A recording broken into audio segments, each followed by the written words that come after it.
What's up, everybody? Two very quick notes before we start this episode. It's a little bit disjointed from what I said in the beginning. You're going to be getting 3 games today. This episode took a little bit longer to produce, so I wanted to reward you with the third game against Max Crosby for your patience. Also, I did get a capture card, so the video is going to be much better. But in my excitement, I forgot to split the audio tracks for the first game against the Chargers. So we're going to fix that with some post commentary. I'll be jumping back in a little bit later. But in the pre-game scouting report stuff, the game audio and my voice kind of blend together a little bit. The game audio is a little bit too loud, so I do apologize for that. I tried to fix it as best as I could, but we're going to roll with it and try and make it work. So without further ado, let's hop back in. I'll see you guys in a couple minutes for the Chargers game.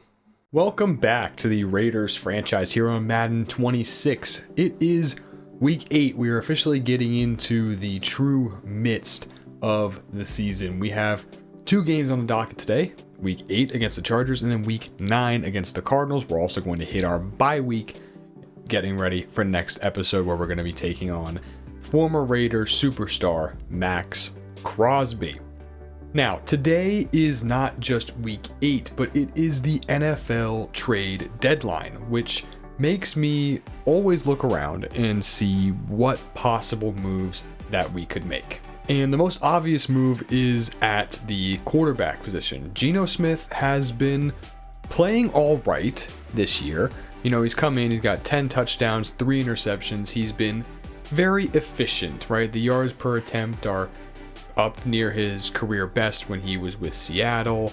The QBR is again up with some of his best Seattle seasons. He is playing well, but we're not asking him to do too much. He really is kind of just managing the game. He is doing a good job running, probably going to have a career high in rushing yards. That's mainly off of a couple of very long scrambles, but he is still doing a decent job. But at 35 years old, it's very obvious that he is not the long-term answer for our team.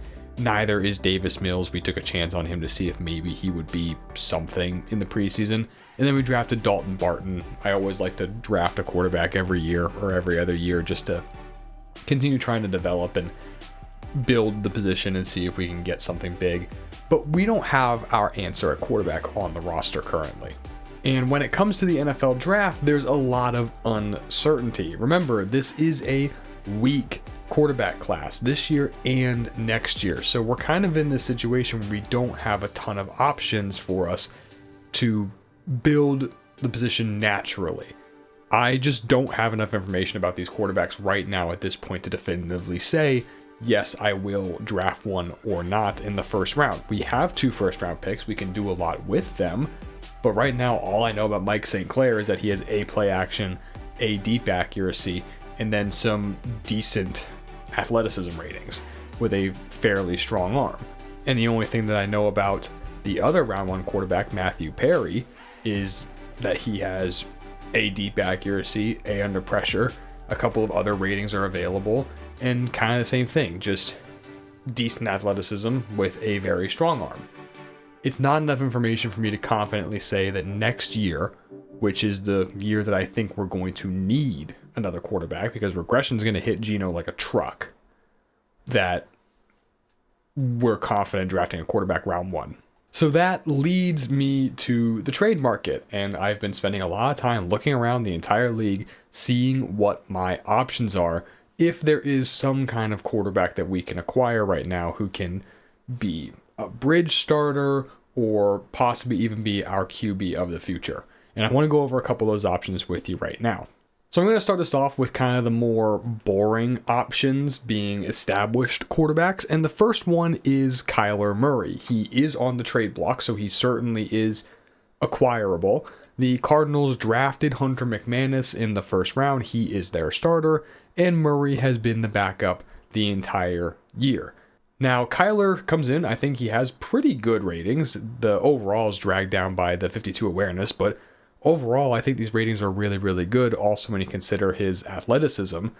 The only concern here is that the contract is enormous. It is a lot of money to be paid to a quarterback that has just kind of struggled as of late, and these ratings are really, really low. He's about to hit regression, and we would be taking on all of this money. We would go from over $100 million in cap space to 60, and that's still a lot of money, but it does limit our ability to go out and make changes to the roster in free agency.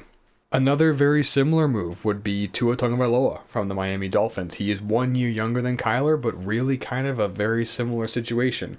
The accuracy and traditional quarterback ratings are a little bit better than Kyler's, but it's the same deal with this contract. It's even bigger than Kyler's is, and we would take on about $10 million more in cap hit if we traded for Tua. And at this point, I just don't think that this is a smart decision, also considering that we have Geno's contract on the books, and I don't think we're going to be able to get out of it.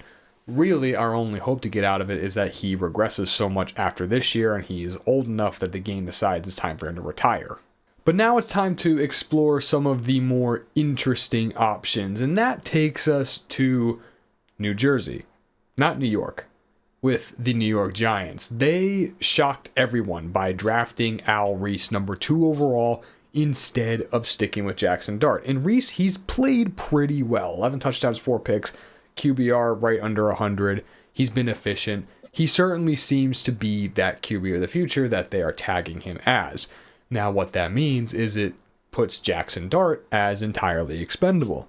My initial thought was, as soon as the Giants drafted Reese, that I would be trading for Dart. It was the most obvious situation of, this is a guy, he is certainly good enough as a quarterback. I mean, these ratings are definitely good. He fits what I love in my quarterbacks, to have those improviser skill sets with the throw on the run, the throw under pressure, the play action. He's a good enough athlete.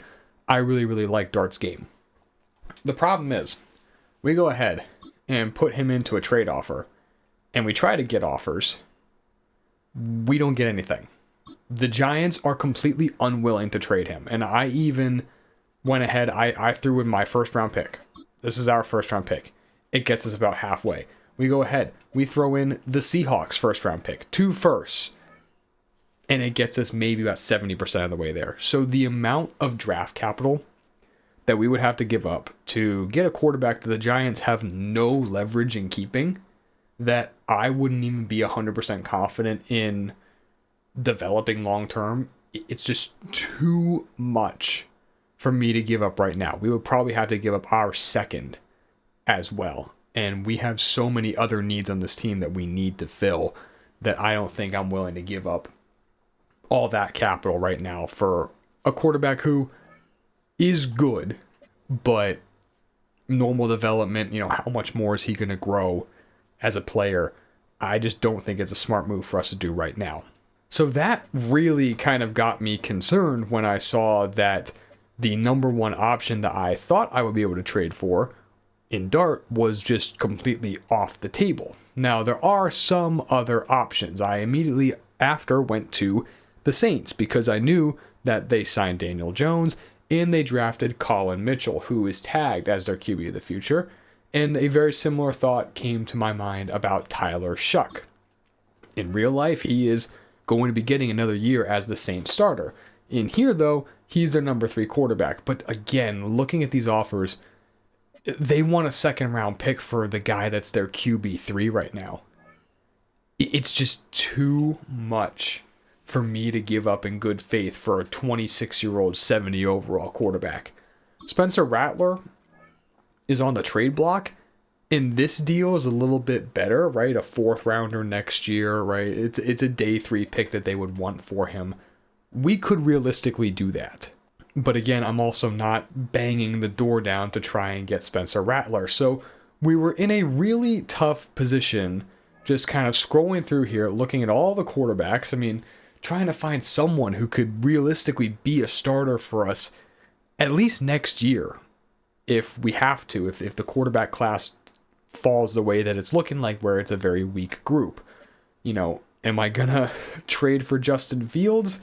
No, absolutely not. I'm trying to do a realistic franchise here. And there's just not a lot of quarterbacks that fit the billing of startable. There's Jacoby Brissett, but he just kind of falls in the same bucket as Geno in being an old veteran that's going to be regressing. Do we want to spin the wheel on Will Levis? I don't think so.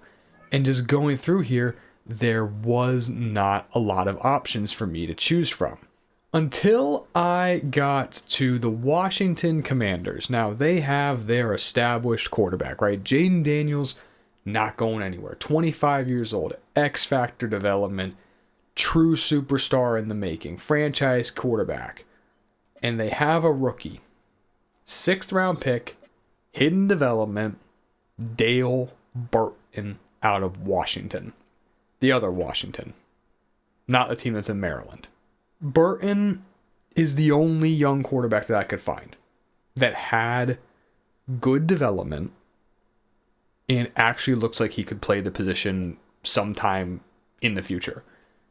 The arm is perfectly good enough, right? Anything over 90 throw power I think is good enough.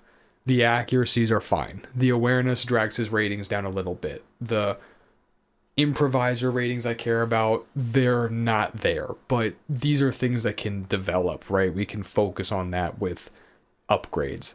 He's a decent enough athlete. He isn't super injury prone. He's young. He's 21 years old. And a 6th round pick on a team that has their quarterback established. This is the only move that I will be willing to make. And the only thing that holds me back is thinking, is this a realistic move? On one hand, if you're a team that picked a quarterback in the 6th round and a team comes to you and says, hey, we're willing to give you a 5th or a 4th or a 3rd for him the same year, that's an upgrade, right? You've upgraded on your draft pick. On the other hand, it is a rookie. But then again, this rookie's never going to play behind Jaden Daniels unless he gets hurt. And are you going to hold this quarterback in case your star gets hurt? Or are you going to take the guaranteed draft pick right now? Burton is a guy that I think does have at least startable upside, especially with that development. We don't know what it is. I wouldn't start him immediately. I would give him a couple of weeks, but we could realistically turn to him later in the year because we know that Geno is not the answer.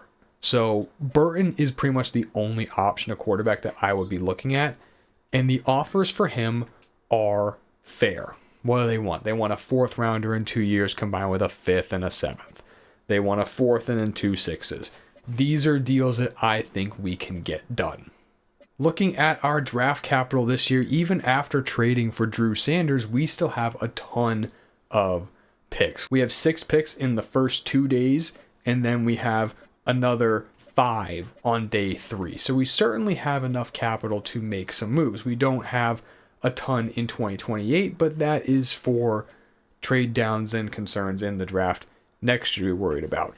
I want to start this discussion with the Commanders with our 5th round pick. They selected Burton with a 6th. A 5th rounder is an immediate upgrade over what they just drafted him with. And that gets us about halfway. So I feel pretty good about where we're at right now.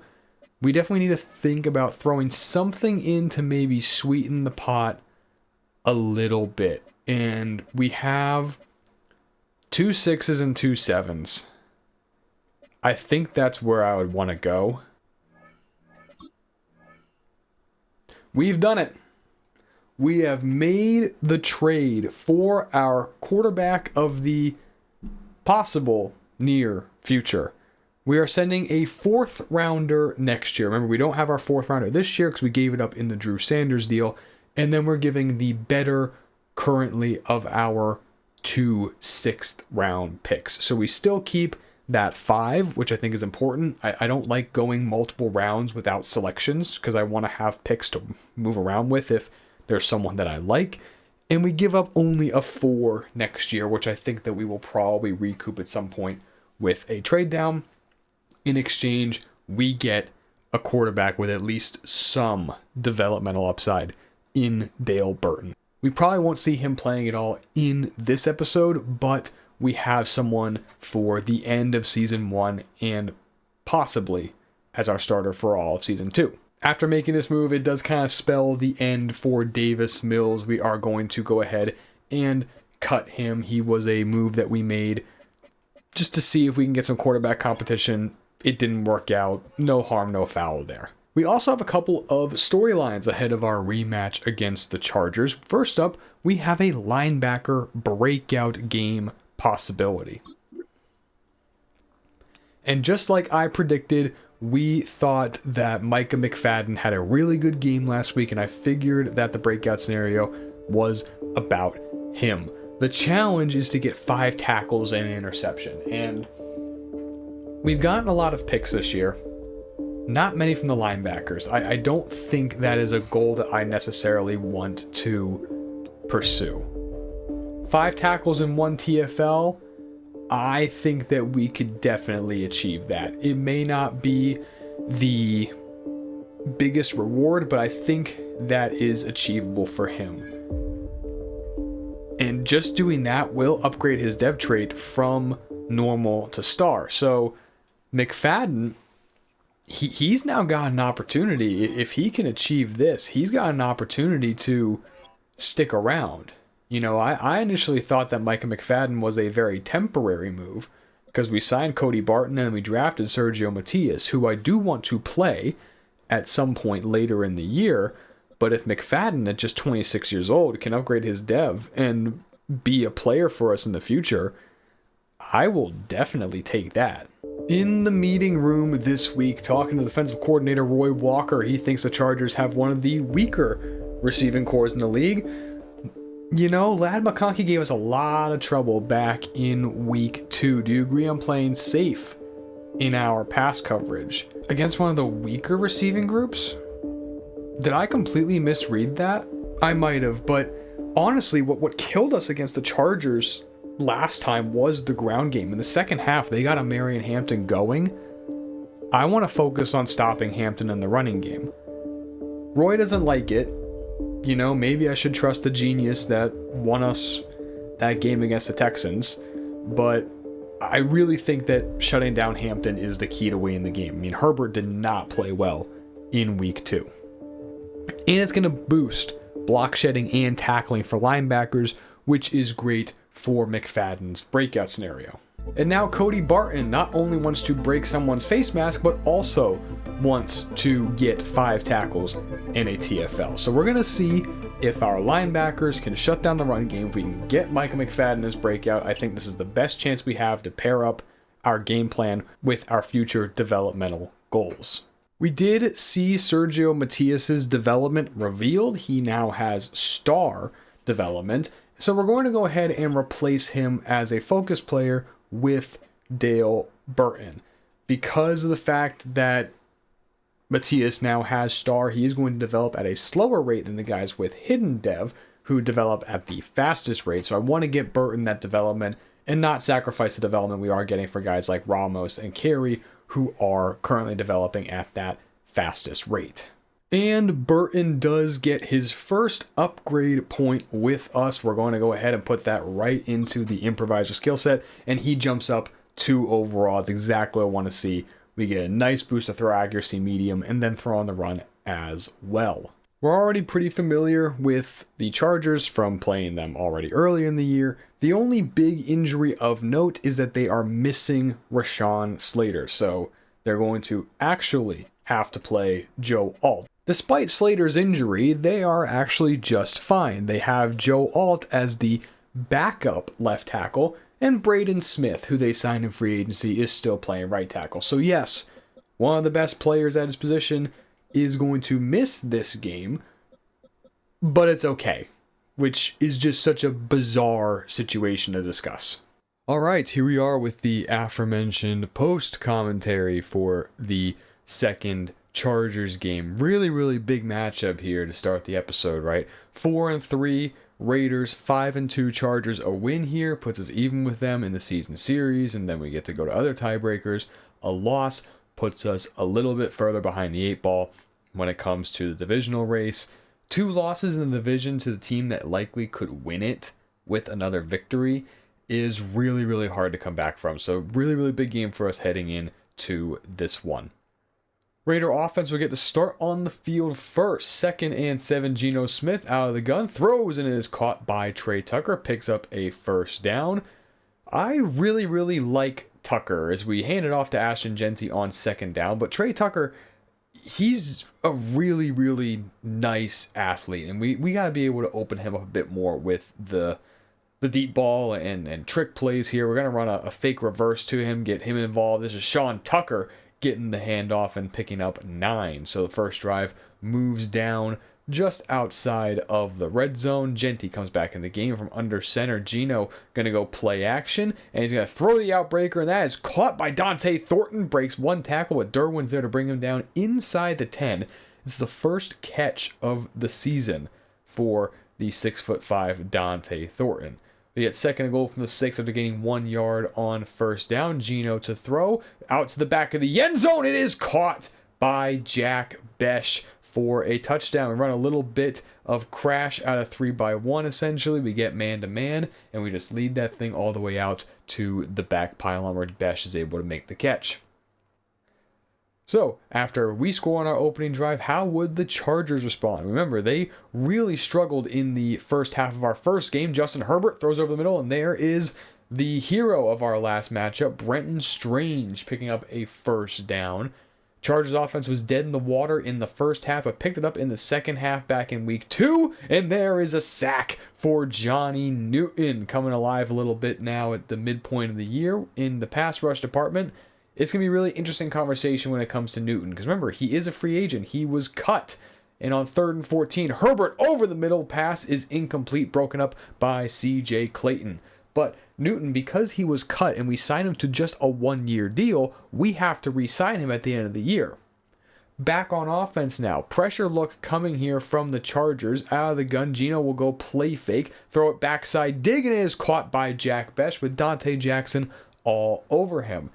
If there's one thing Besh has been really good at, it's been making those catches in traffic. We get another funky look here from the Chargers. Gino gonna pull it. He gets hit by Tuli Tuipulotu, lost the ball, and Odafe Owe falls on top of it. That was supposed to be an RPO. All the passes were covered. And so it came down to Gino to take it himself. And Colton Miller, he got beat inside. It leads to one extra rusher on the outside, Tuipulotu, and that play is just really, really slow. I run it in CFB. Doesn't seem to be as effective in Madden, unfortunately. But Chargers back on offense. Herbert goes play fake on second down. Takes a shot downfield, and McConkey is broken up by Darian Porter, having a quietly impressive season in coverage. We get 3rd and 9 now, a little bit of short motion from Keenan Allen. Herbert throws, and it is knocked down by Drew Sanders. We're going to take another look at this play here. This is exactly what we got Sanders to do, to drop back into the zone, run with Brenton Strange down the seam, a simple route to cover. But is Tyree Wilson doing that? No, I don't think so. So Chargers get a field goal, start of the second quarter. Raiders still have the lead. This is Ashton Genty up the middle, close to midfield, 5 carries for 46 yards for the NFL's leading rusher. Bunch look here on the next first down. Only a 3-man rush coming from the Chargers, so Gino has time, dumps it to Genty. He's been busy into Charger territory, taken down at the 40. Really, really like how we've been able to get Genty involved in the running game. We get play fake here for Gino. He throws, is caught by Brock Bowers on 3rd down. Not quite able to get the first down, but brings up a very short 4th down and 1. So we bring the offense back on the field, give it to Genty. He gets his block, and he's able to scamper ahead down to the 21. So we're threatening in the red zone again. 5 wide here on 2nd down. Gino, he has time, steps up, man coverage. There's no one there to cover the scramble. Geno Smith into the end zone for another Raider touchdown. He may be 35 years old, but he's still got a bit of juice in those legs. Down 14-3. Chargers have us right where we want them, right? If we based it off last time. This handoff here to Mason is going to pick up a nice gain of about 9 into Raider territory. Marion Hampton back in, gets the handoff from Herbert, breaks the tackle from McFadden, but Cody Barton is there to blow it up. And that was the tackle for loss that Micah McFadden needed to hit his breakout scenario. Now all he needs is a couple more tackles and we'll be in good shape. 3rd and 2. Herbert throws the RPO. This is caught. Brenton Strange into Raider territory. It's the same one that they ran to beat us in week 2. Just completely disrespectful to keep on calling it. This throw, this is strange again, shoves off CJ Clayton and gets into the end zone. They run 2 seam routes down the middle against middle field close structure. We were just dead in the water. And Drew Sanders, he doesn't match it. He doesn't go down the field. We know from the chalk talk that the 3 deep fire zones are a bit funky, and that's what happens. But back on offense now, another great run from Genty, just able to cut it back on the outside zone and get it up for a gain of 9. Going a little bit fast here, trying to get one more snap off before the 2-minute warning. Geno throws, passes high, and it's picked off by Elijah Molden. A worst case scenario, the chance for us to get some points before the end of half. Even a field goal would have done.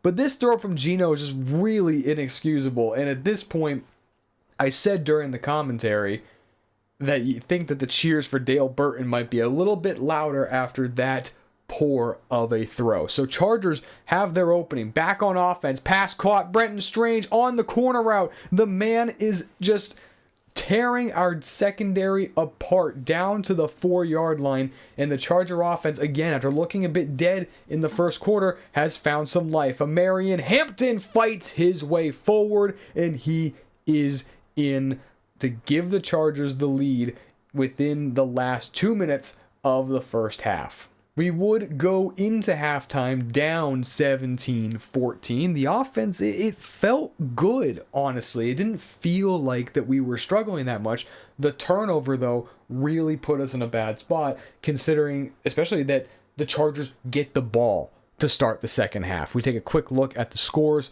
around the league, and we're back to the action. Chargers get the ball now, so play fake for Herbert, taking his chance down the field. Pass is broken up, bobbled around. Tommy Donaldson can't get his hands on it. Brendan Mays, with the pressure, would bring up a second down. Herbert to throw. We're poaching the safety over in quarters. A great throw on the run, but it's broken up. Great work by Eric Stokes getting that ball out of Jalen Coker's hands. So, 3rd down and 10. We're mugging the line. Are we sending pressure? No, we back out of it. Herbert, he steps up, throws deep down the field. He's got Ladd McConkey in the Raider territory. McConkey pulls away from Gilman, and that is a score for the Chargers. They go ahead and go double post against our quarter half structure. And Coach JB may tell you otherwise, but you can throw deep against quarters, especially with double posts. And Gilman, he's just not the athlete to keep up with McConkey down the field. It was a great job by Herbert climbing up out of the pocket, too, to get that time to let the throw go. It was just a really nice play. But we're back on offense now, facing a 3rd and 14. We really got ourselves into a lot of 3rd down trouble starting in the second half. But Geno to throw, he's got this one to Bowers, who's able to shove off the corner and fight his way ahead to make it 4th down and inches. Just such a mismatch problem to have Brock Bowers in the slot. So we get 4th and very short. We keep the offense on the field. Maryland Ashton Genty powers ahead, and he's able to get 1 when we needed inches and get us the first down. So play fake for Geno. He's going to roll right, throw right, looking for Besh, and is incomplete, just a little bit off the mark there. So 2nd and 10. Dylan Laub in the backfield. Geno, he's going to take his shot. Looking for Besh again. Covered by Derwin. Besh makes the catch, but he is out of bounds. And now facing 3rd and 10. Pressure coming from the Chargers. Geno steps up. Throws on the run. In and out of the hands of Jalen Richards. Broken up by Derwin James. So we have to take our field goal. But it is a 1-score game. About halfway through the 3rd quarter, handoff here. Marion Hampton going left. They did this a lot in the first game, and Marion Hampton pulling away from Jeremy Chin. Derek Hall is in pursuit, and Derek Hall with honestly one of the most impressive plays that I've seen this entire year from our defense. Our defense doesn't have a lot of highlight plays to chase down Marion Hampton. Herbert to throw on 1st down, and there's Derek Hall again with his 2nd highlight play. A little stunt frees him up the middle, and he's able to track down Herbert. Brings up 2nd and 17. We feel like we're in a really, really good spot, right? Well, Herbert throws over the middle, and that's great job by the veteran Keenan Allen, hanging on through contact. CJ Clayton's right there. It's great coverage. We can't really do any better than that. But it brings up 3rd and manageable. After a 2nd and 17, Herbert throws. Perfect coverage again, but Jalen Coker able to hang on through the contact of Eric Stokes. It's the 2nd time now that Herbert, stepping up in the pocket, is able to buy enough time to make a great throw on the run. And these Charger receivers were just coming down with everything despite some really solid coverage from us. So, 31-17, we definitely need to get something going on offense here, and this is going to help. Terrell Carey gets a block from Ashton Jeanty, of all people, to spring him into Charger territory. He had the kick return for a touchdown last episode. He doesn't get quite as far this time, but another good return for the rookie out of UCF. So, 3rd down and 2. We're out of empty. We're throwing the slop route. That's caught by Trey Tucker for a 1st down. Not too much of a contested throw there by Tarheeb Steele, and Tucker is able to separate, get the 1st down, and get down. A little bit later on the drive, time running down the 3rd quarter, we're going to motion Tucker into the bunch, and Gino, we're going to go play fake, boot right, throw right. There's Tucker, got to get in the end zone, and he goes up and over Dante Jackson to do it. Tucker's had some really nice highlight plays. He's never going to be the star of this offense, but I just like Trey Tucker, man. There's just something about him. You know, I just love him. And he's a guy that I think could be a key piece of this rebuild. So, back on defense. Got to get some stops. We haven't been able to do that much today. We get a sack from Alohi Gilman on the safety blitz. Our 3rd sack of the day. Brings up 2nd and 17. We had one last time where the Chargers were able to convert. This time brings up 3rd and 14, and the dump off from Herbert would not be very productive. Marion Hampton loses 4. 2nd and 10 on the next offensive drive. Light box here. No one in the middle for the Chargers. So we're just going to run a quick draw. JPJ gets a good block, and Ashton Jeanty shakes out Derwin, and he is into Charger territory, nearing 100 yards rushing once again. 1st down, Gino looking to throw after the motion from Bowers, and the time runs out. He is sacked. Steve Holloway gets beat in pass pro, brings up a 3rd down and long, trying to set up a screen to Ashton Jeanty. There we go, Jeanty. He's made this a very manageable 4th down, fighting for every yard, makes it 4th down and 5. So we got a chance now. We got to go for this, though, down by 1 score. I'm not looking to surrender here on 4th and 5. Sean Tucker in the game, not Ashton Jeanty. We loop him all the way around. Gino to throw. He's got Michael Mayer, and the mesh will open him up to pick up the 1st. Jeanty comes back in. 3rd and 9 again. See, we're facing all these 3rd down and very longs here. This 6-yard throw to Michael Mayer would set up 4th and manageable. Dante Thornton in motion against the mugged backfield. Jeanty will make the catch on the angle route. Had to go up to get it, but he is able to haul it in and pick up the 1st down. Sean Tucker back in the game again. He goes all the way out. We're going to set up a screen back to Jack Besh, who's able to power ahead and get the 1st down. So 1st and goal from the 4. Really good situation to be in. Now, here we go. We're going to set things up here. We've ran this play a couple of times. You haven't seen it all the time with the fake jet sweep, but this time we give it to Dante Thornton, and you're not catching him. 6'5" with that kind of speed, you kind of got to think that maybe he needs to start getting some real reps, because he could be a true vertical threat, especially when we start Dale Burton towards the end of the year. I think that we could open things up a bit more with the vertical passing game, and Thornton could be a part of that. But now, we're tied up at 31. This has been an absolute great game here. The Chargers got to keep the pressure going, and Darian Porter gets himself involved in the run game with a TFL for a loss of 4. Herbert to throw on 2nd down, in and out of the hands of McConkey. Good coverage from Jeremy Chin. Herbert to throw, 3rd and 14. Can we get a stop? Yes, we can. 4th and inches. The route was run very, very close to the sticks. A short spot will lead to a Charger punt. I think the ball might even be over the line to gain. I said during the live commentary, what's the surrender index on this? The kick is away. Terrell Carey brings it in. And we're in business now. Now, I was trying to be pretty conservative here, trying to make this the last drive and just kick a field goal to get out of here. But we end up with 3rd and 2. So now we got to convert. 13 personnel in the field. We're going to give it to Genty, trying to power ahead, but he can't get it. And so the Chargers call their timeout ahead of the 2-minute warning. And even though it's 4th and inches, I just didn't feel comfortable about actually going for this. So we got a punt. A.J. Cole comes on. He boots it away. He's one of the best punters in the league. He's really, really good at that. But our coverage isn't great. And Mason's able to get out past the 30 as a 2-minute warning winds over. So now, 2 timeouts for the Chargers with all the time in the world. Herbert throws into strike to Jalen Coker, and Chargers already in to Raider territory, and they're hurrying up. They're already close to field goal range. So now we got to start balancing the, how aggressive do we play here? Do we consider even just letting them march down the field and scoring? But Herbert, he's going to throw a strike anyway. It's McConkey on the double post once again against Quarters. Beats Alohi Gilman once again. It's the 4th passing touchdown for Justin Herbert today. Our pass defense had no answer for him or for Ladd McConkey. I mean, Herbert was playing at his peak today. And Ladd McConkey out of the slot is just such a tough cover. If there's one thing about Alohi Gilman, he's just not the fastest. And maybe we came out in Quarters a little bit too much, but it puts us in a really bad spot. So now we need a touchdown with 1.5 minutes to go. First down, we motion Trey Tucker over, running mesh, trying to open some things up. There's Brock Bowers, but a great trigger from Derwin would limit it to only a gain of 3.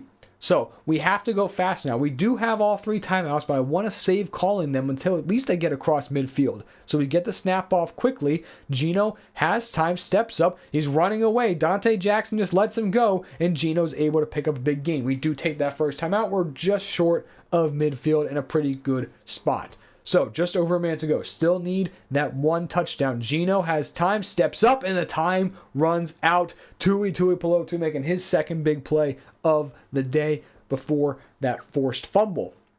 Now, clock's running. We did get play called pretty quickly. So Geno, we're throwing. He has time, throws over the middle. It's in and out of the hands of Trey Tucker. But I was honestly kind of okay with that incompletion. We just treated it like a bit of a long spike. So 3rd and 14, the world we have to live in now is just get something.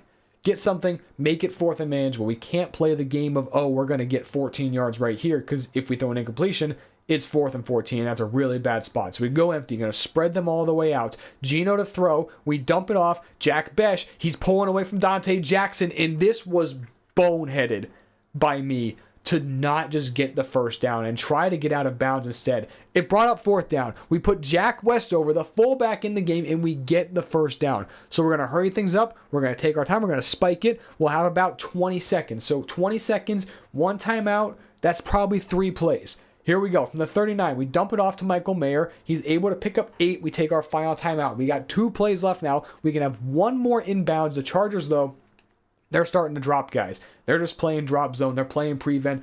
We're going to have to throw it to the end zone at some point. It's just a question of how close can we get to the end zone for that throw. So 3rd and 2, we got to get this first. We want to keep things going. We're going to motion Genty out, looking like another 3-man rush, looking like just spot drop. So we're going to take our underneath throw, whatever opens up. We're going to run a little bit of mesh, and Geno, we're just going to run actually. Pick up the first down, and we'll get to the 26. So we're going to hurry the line, spike it, and we're going to have our throw.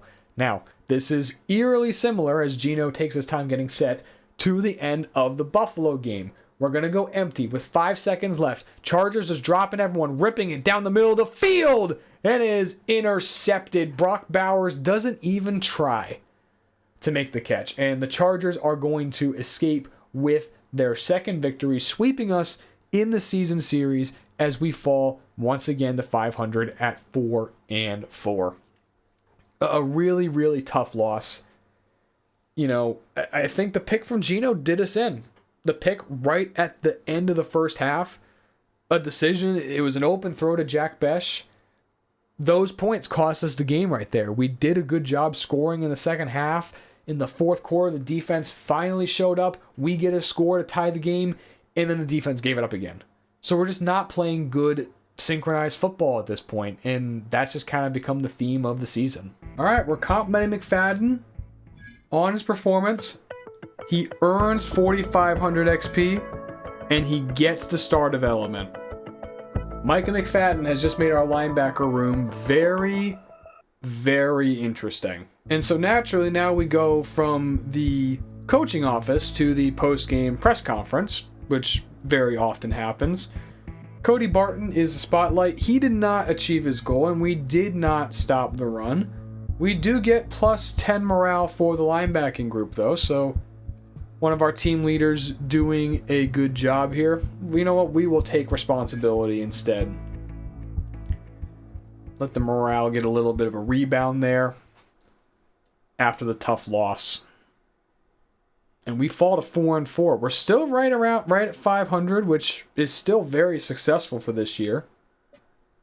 But the Chargers, with those 2 wins over us, it's going to be tough to overtake them in the standings. Ahead of Week 9 against the Cardinals, we have another storyline. I wonder if this is continuing Micah McFadden's progression or if this is someone else. And it is Ashton Jeanty.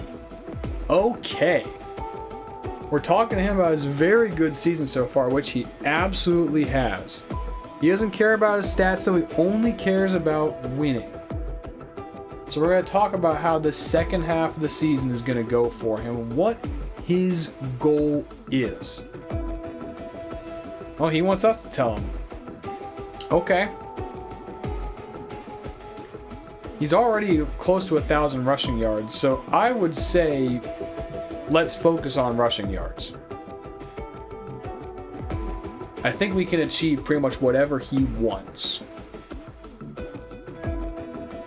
1,600? I think we'll be able to do that, considering where he's already at. Yeah, he's at 971. He is over 300 yards ahead of the next rusher. I think we could achieve 1,600.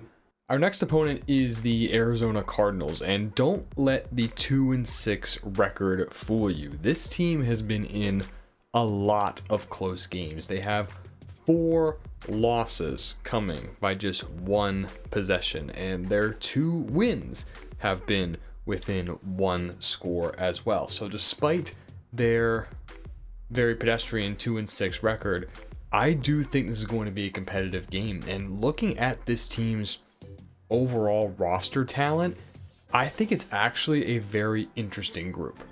Now, at quarterback, right, they've moved on from Kyler Murray, at least in theory, by drafting Hunter McManus. He's been their starter.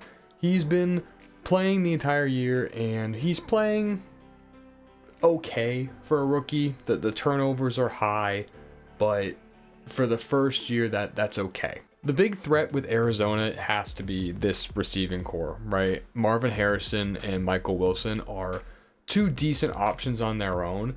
I don't think that we'll really be able to press either one of them. I am a bit worried about Marvin kind of taking over the game if we try and press him too much. And the problem is they have such a big mismatch problem with Trey McBride that we're going to have to commit resources to stopping. I mean, we were getting killed by Brenton Strange last game.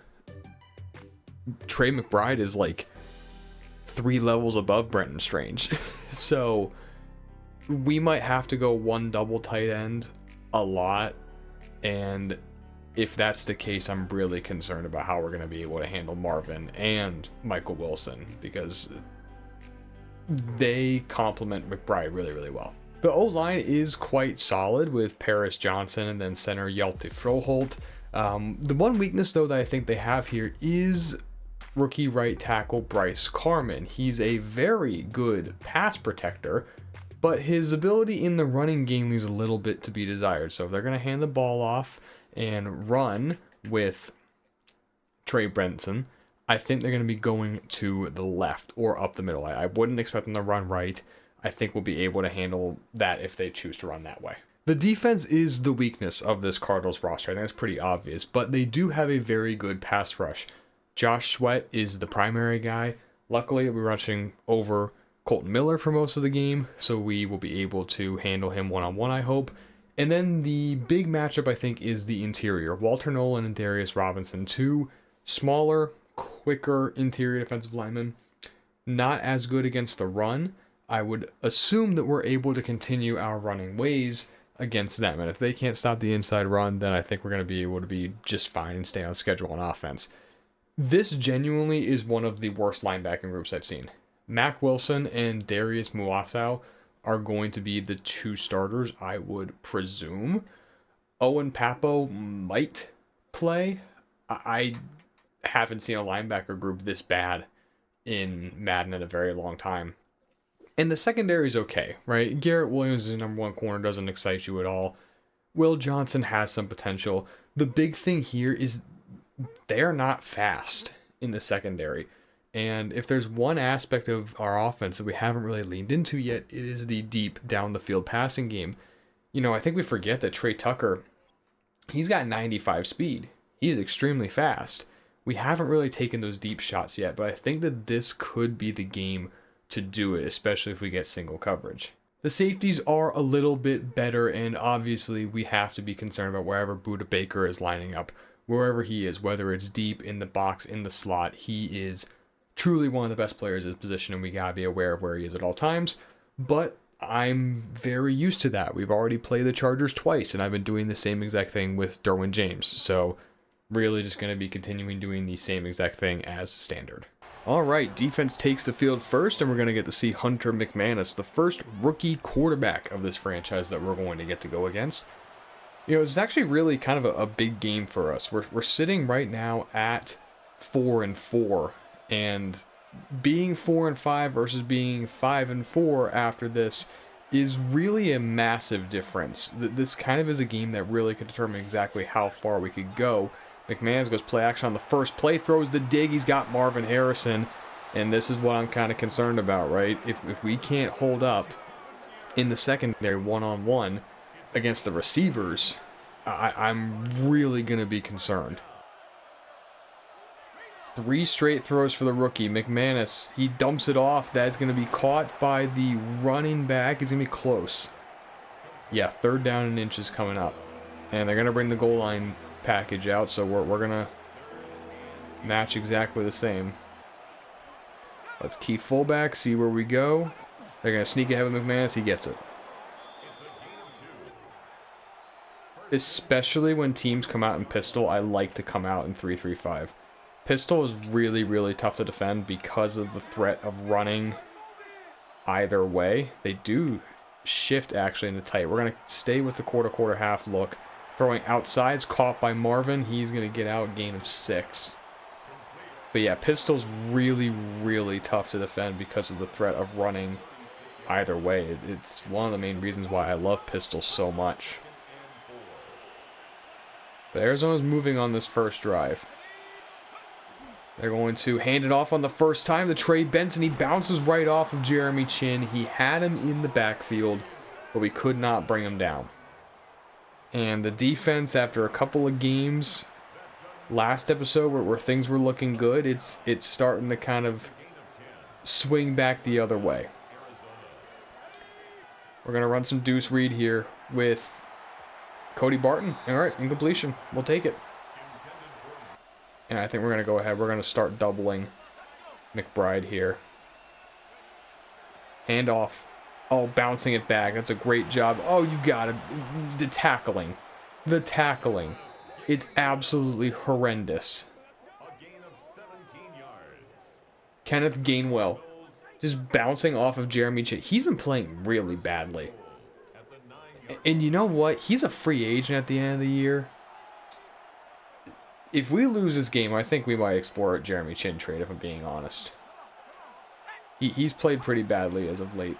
Oh, they're throwing the stupid RPO to the tight end. We're there, though, McBride. He shoves Barton into the ground, but we're able to stop him from getting the touchdown. 2nd and goal here. McManus, the throw. He's got all slants going, and McManus is able to shake me and get into the end zone. The defense. The defense. This is really concerning with how bad they've been. All right, we're going to go ahead and get this interior run game going early. Little motion from Bash. It's just going to set up some play action later on. Give it to Genty. That's a good tackle. That's a really good tackle. We had one-on-one set up with the safety. My eyes were already downfield, but we'll take that 5 yards that we got. Single high, so we're going to read the progression here from Mayer to Bowers. We're basically just going to use Mayer as a pick for Bowers. It's exactly what we get. We're going to be inches to go there. Josh Sweat with good coverage. That was actually really impressive. They've come out in goal line here, but we're still going to hand this off. Jack Westover, the fullback, gets the handoff. He's going to pick it up. All right, definitely going to read the left side bubble on the RPO. If the slot goes out with the bubble, we're handing it off. He does. All right, we'll hand it off. Good block from Mayer. Mac Wilson still able to make the tackle, but we'll take the 5. 2nd and 5. Interesting box here. I definitely think I want to read Bowers to Tucker. We'll see if anyone drops out. They don't. We'll hit Bowers on the slant. All right. They brought Buda Baker in as a rusher. And basically just as long as I knew that no one was going to drop out, we were going to take the throw to Bowers. We're going to test their lateral speed right now. Little outside zone here to Tucker. Sweep it with them. And we're going to get a block from Michael Mayer. There we go. Will Johnson can't keep up. That's a first down for Trey Tucker. We finally got one of those motion into the backfields to work. We got a man tell here. We got man. It's a linebacker out there on Genty. So we're going to read Besh on the slot option. We'll take it. There we go. First down. Easy. That's why I love empty so much, because you can just read so quickly and easily if it's man or zone based on the alignment. Let's set up a little screen here to Michael Mayer. If we don't have it, just throw it away. And I didn't even get to throw it away. My gosh, David Collins is fast. That's a bad job by me. Definitely think we have a chance to expose the linebackers a bit, though. But we're getting quarters.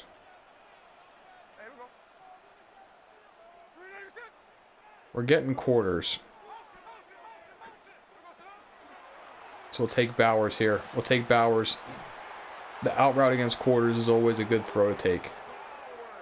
It was man. Okay, it was man just being presented as quarters pre-snap. Well, we still got it. End of the first quarter. That was a really fast first quarter. Already just 2 drives. A 1.5 technically. So first play of the second, we're coming out. We're going to run right up the middle again. Cut it with Genty. Oh, that was weird. Oh, that was really weird. But Ashton Genty's able to navigate through the traffic and score. I don't know about that. I think we can just attribute that to some excellent vision and just some really good neck and back flexibility there from Genty to be able to wiggle his way through. All right, we're tied up. Hunter McMahon is top 5 in the league in passing yards. I think that we're going to have to move away from the fire zone. After a lot of researching for my fire zone chalk talk, we realized that the 3 deep fire zones are kind of crap. He takes the throw underneath. All right, there we go. Darian Porter able to hang with Marvin Harrison. We'll take it. That's a good job. And off on 2nd down to Gainwell. There we go. Good job, Johnny Newton. 3rd and 8. This is a situation we want to be in. Get into cover 6. It's not Willie, but it's a good enough situation for us. McManus throws underneath. He's got Parker Washington, but he's not able to get the first down. All right. Normally I like sending pressure on 3rd and long, but I felt like we would break the tendency a little bit and drop out of it. We get the stop. Stack look, this is great time to run outside zone. Perfect time. We'll see if the motion pulls the nickel with us. If it does, it doesn't. All right, but we're still going to have a good read here on the outside zone. We got to cut this back. Yep. I was hoping that Mayer would come off of his block a lot faster to take on Garrett Williams, but he did not. If we get pressure and we get the zone pressure here, we should have Tucker. But they drop out of it. We'll take Genty. Get back the other way to the running back. Ashton Genty, first down. They don't have enough guys out here for the bunch. I'm going to check into his RPO. We're going to throw the bubble to Bowers. We have the numbers out here. Yep. Take it. Brock Bowers, first down. Just not enough numbers. They only had 2 guys out there. We had 2 blockers. I'm I'm going to check in the play action. Single high, so we're going to have the chance here, especially with the loaded up box. Oh, we got it. Michael Mayer. Michael Mayer, there he is, inside the red zone, down to the 16.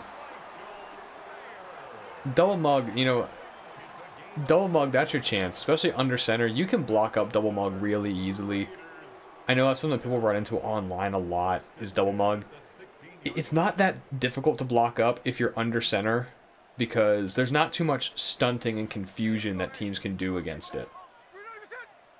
They're staying in this stack look, man. This is classic Jonathan Gannon. As an Eagles fan, I know. We're going to hand this off, run inside zone with Genty. I missed my cutback. I missed it. Middle of the field's open here, so we're off the play fake. Mayer's our throw if we get it. We do. We do. Michael, he can't hang on. Oh. We had it. We had it. Let's go ahead and get Genty out. All right, we'll go empty. Make him commit to defending all his resources. We don't care about Genty. We're reading this right side on the bunch. We got mesh, and then we're going to try and open up Bowers, honestly. Yep. Yep, Brock Bowers. That's a great job by Gino staying in. Bowers down to the 1. 5 catches already for 49 yards. That's what I like to see. Let's go ahead and punch this thing in here with Genty. Follow right behind Big Steve Holloway. And Genty, he's in. Second rushing touchdown of the day. And it's going to be 14-7. Pistol again, so we're going to come out in penny, right? Be prepared to two gap as much as possible. They shift again. Throw outside. There's Marvin again. And Chin just can't keep up with him. 2nd and 1. Handed off to Trey Benson. There's Jeremy Chin. There we go. Laying the wood. Brings up 3rd and inches. They're going to go goal line again. I mean, I'm going to come out and we're going to play the sneak again. Key fullback, see what happens. I think they're probably going to sneak it ahead, though. And they do. Okay. All right, officially now 2-minute time for Arizona. Definitely can't let them score here because they get the ball to start the second half. Right? I don't want to give them anything. So we're going to send some pressure at them. Little too deep fire zone. Throw over the head of Michael Wilson. Incomplete. I will take that. I'm going to 3rd and 9 situation where the 3 deep fire zone makes a bit more sense. We'll play middle of the field with Aloy Gilman. We'll sit right in here, take whatever comes. Benson's there. Throw his short passes in and out of the hands of Washington. It's a great hit by Chin.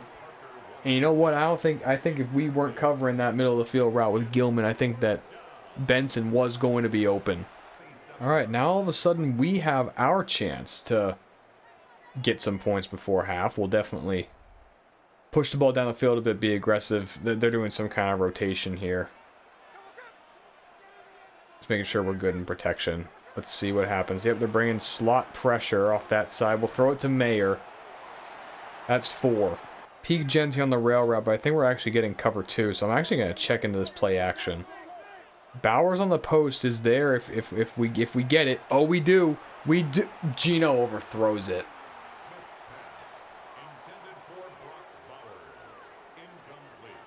Man, Gino. We had it. We had it. Screen here, 3rd and 6. See if we can get off the get anything here. Nope. Nope. Thanks, Gino. Right back with the defense. McManus to throw on 1st down. He takes the throw out to Marvin Harrison. You're kidding me, Jeremy Chin. Can you not jump to try and get the ball? I think that you could have made that play there. That's a bit weak. Are you kidding me? 2nd down, McManus throws. No one out there covering Trey Benson. He's got another 1st down, and the Cardinals are into Raider territory for the first time in the second half. Over the middle, there's Parker Washington. Spins me out. All right, now we gotta start playing. Just thinking we just gotta play for the the field goal. Throwing again. There's Marv. There he is. They are taking time off the clock here now, though. This might be last play. We got to back up. They give it to Trey Benson. He's going to fight ahead. That's it. Yeah, they should be kicking. They're not going to kick. Really? Not going to kick? Okay, well, we're just going to play over the top here. We're going to green dog this with Gilman. The throw. All right, they throw it away. I'm genuinely impressed by the CPU's logic there to be able to throw that ball away and realize the clock is running down. So, Will Lutz's kick, I believe I said it was Joey Sly. It's Will Lutz, actually. He nails it. So, it's going to be 14-10.5. Really, really fast first half. I mean, what, it's like 5 drives total? It was not a lot. We weren't really able to get much going on defense. Offense is moving the ball down the field as the Colts fall to 1-7. You know what the worst thing is? The Jets have their pick, and the Jets are like 6-1. So, I'm sorry, Colts. But, back to our game. Offensively, we're able to move the ball. We're running well. We don't have to really change anything up that we're doing. Is this going to actually be a touchdown for Joe Mixon? This is insane. What did I just see? My goodness. Joe Mixon was just goofing around for the first half of the play. But defensively, we got to be a lot better. We're letting McManus pick us apart. They're able to run the ball effectively. They're really dialing up their runs and their passes. They're running in situations I would expect to pass and vice versa. You know, I'm a bit worried about Marvin Harrison. Those outbreakers is 31-7. The Chiefs might be back, everybody, as the Jets fall on their 3rd straight game. But I'm a bit worried about those outbreakers to Harrison. We haven't really been able to cover them, so maybe some more cover 2 could be okay. But overall, I think we're doing all right. First play of the second half. We're going to take a shot. All right, we ran this play, first play of the first half. We're going to run the same motion. We're taking the post off of it. Probably not going to have the post because it's a single high safety, but we're going to probably have the crossers. So we'll take Bowers to Besh. Whoever's open. It's going to be Besh, but we don't get the blocking in time. Charles Grant loses to Zaven Collins. If he even gets in the way of Collins, we have Besh wide open. Still go play action here on second down. We have Mayer. Oh, Zaven Collins just taking over the drive. Knocks the ball down. Now we got 3rd down and long. All right, we got some kind of zone. Probably fire zone coming at us here. So we're going to look for Besh. No pressure coming off the side. Rip it. There we go. There we go, Gino. All right. Zaven Collins couldn't stop me there. I was moving away from him in the pocket. That's a good job. Oh, this looks good. D-line all shifted over to the left. We're going to basically running counter back right with Tucker as another blocker. We're going to cut this right at the middle. Genty. There we go. First down. That's a gain of 14. Zone tell, probably cover 2. Something weird there. We'll see what the corner does. Corner sits. We're going to rip this whole shot to Besh. He can't hang on. It's exactly what we got. We got cover 2. I think we're in field goal range, though, for Carlson. I think we can hit this. 59, we should be able to hit this. No wind in Allegiant Stadium. Let's go ahead, and we pull it.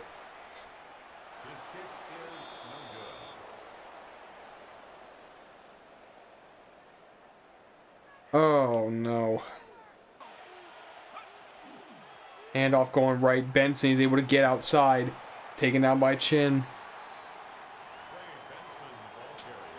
They've run that pin and pull a couple of times now. I wish that it was a better run in the game. I love pin and pull. Hand off to Benson again. That time he gets flattened by Brendan Mays.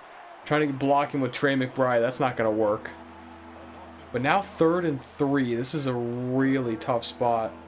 We're going to have to load the lineup. I'm going to load the lineup. We're gonna blitz, right? I want to keep everything in here. We're going to green dog Barton.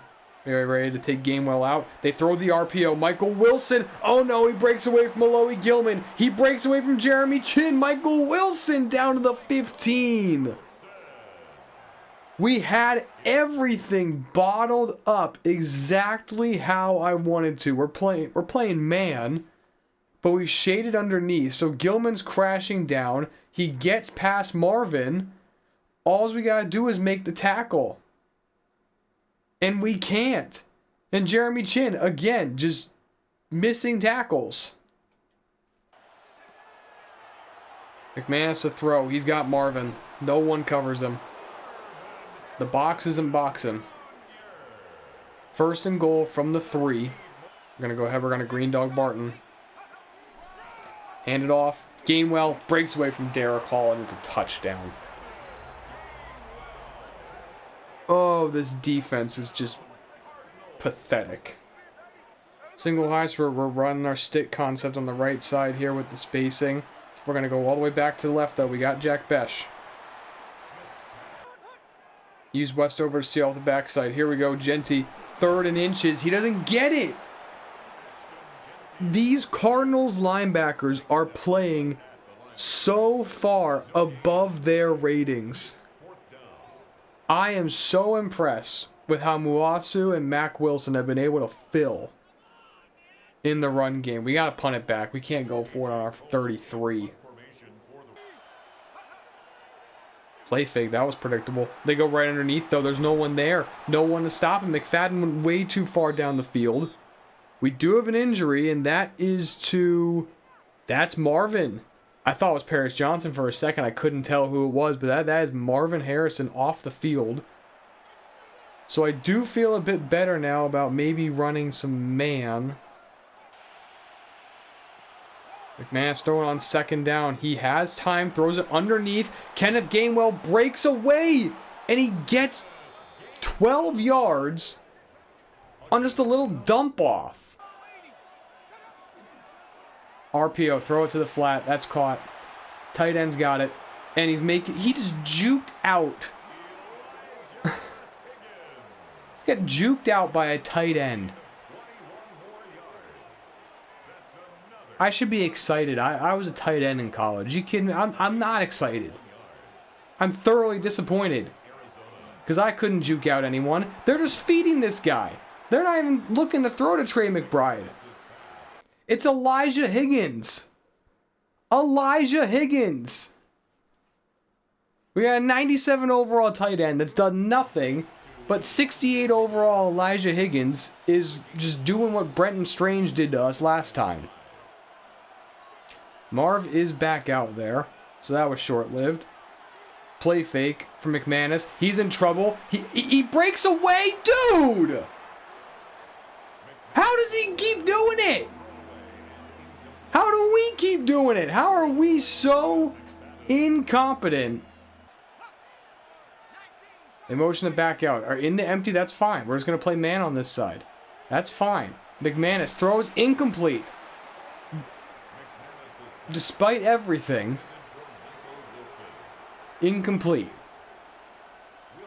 And it's still a one-possession game. Good run for Genty. There we go. Just running outside zone. Easy. Easy, clean, easy reads. We got all the receivers out. And for a guy with as much vision as Genty, that's just too easy. Ooh, single high there. They're going man here. They are going man, so we're going to play fake it. We're going to hope that we're able to create enough separation there. Hit Besh. There we go. Pulling away from Garrett Williams. Jack Besh inside, out at the 30.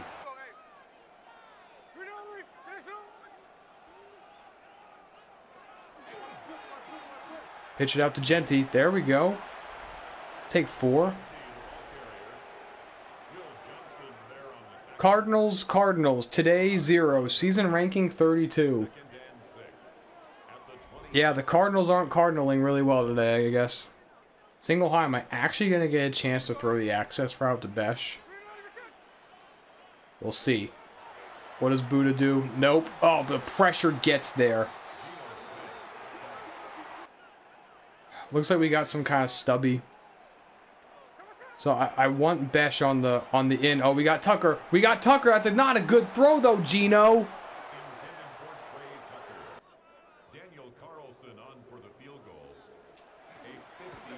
I missed it again. That's the second missed field goal of the day. Oh, what am I doing? I am playing just pathetically awful. McManus throwing. We're sending pressure. Chin's there. That ball. Oh, Marvin just steals it away from me. He breaks a tackle. He's going to walk into the end zone. No. No. We sent the fire zone. Chin came through unblocked. McManus just lofts it up there, and CJ Clayton just gets mossed. And Eric Stokes misses the tackle, because of course he does. Oh my gosh, just take me to next season. What is this? If we can't block this up, if we can't block up counter with 5 guys in the box.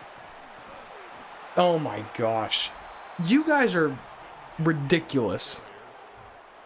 Now the Cardinals are cardinaling much better. I still don't know what this means.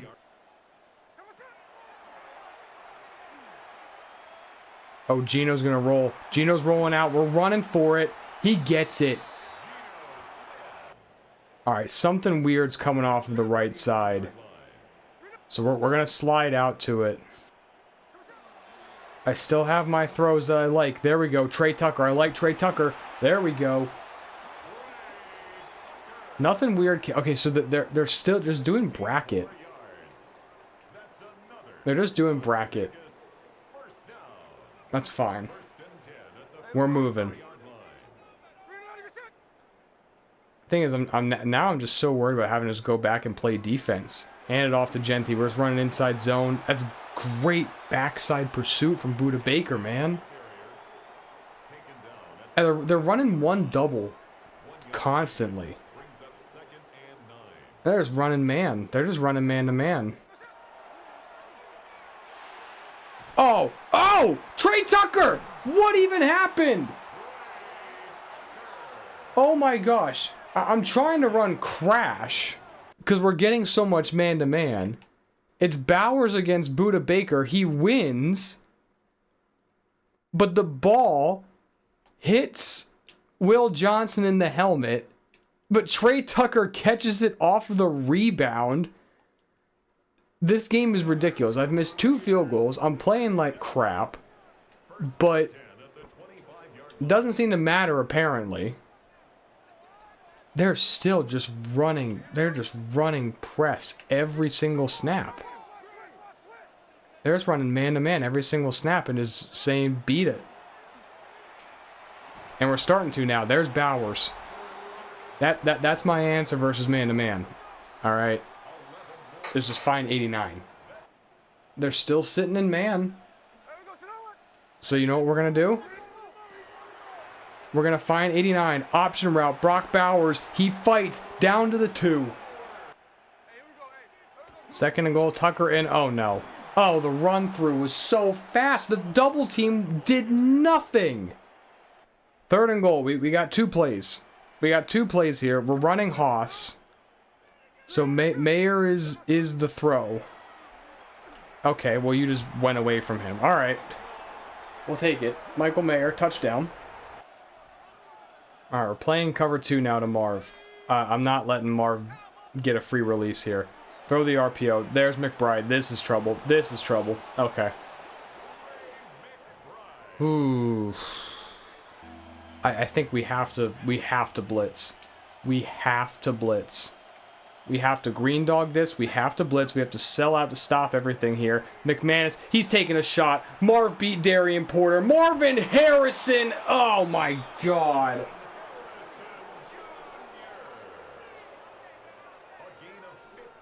We shaded underneath because I'm sending +1.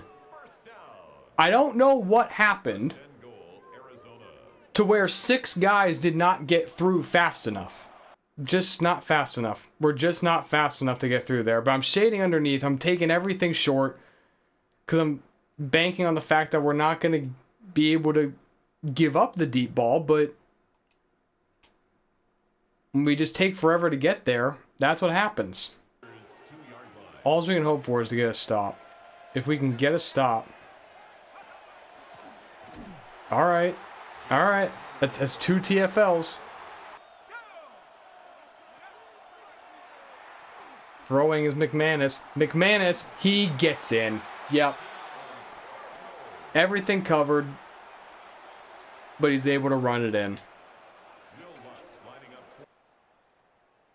That is it. 33-21.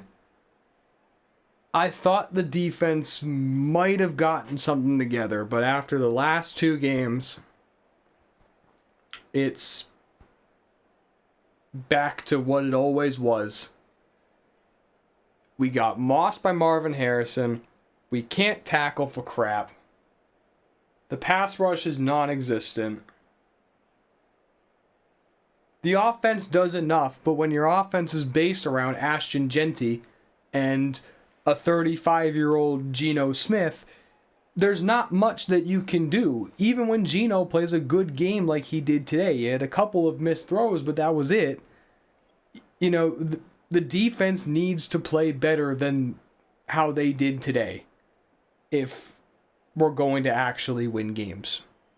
No sacks, a couple of TFLs. We had 1 pass breakup. We just weren't able to contest anything that the Cardinals did. 8 catches for 188 yards from Marvin Harrison. We took Trey McBride out of the game plan, but this is what I was talking about. Was we can take McBride out by doubling him, but what happens with Marv? And he got his, and then some.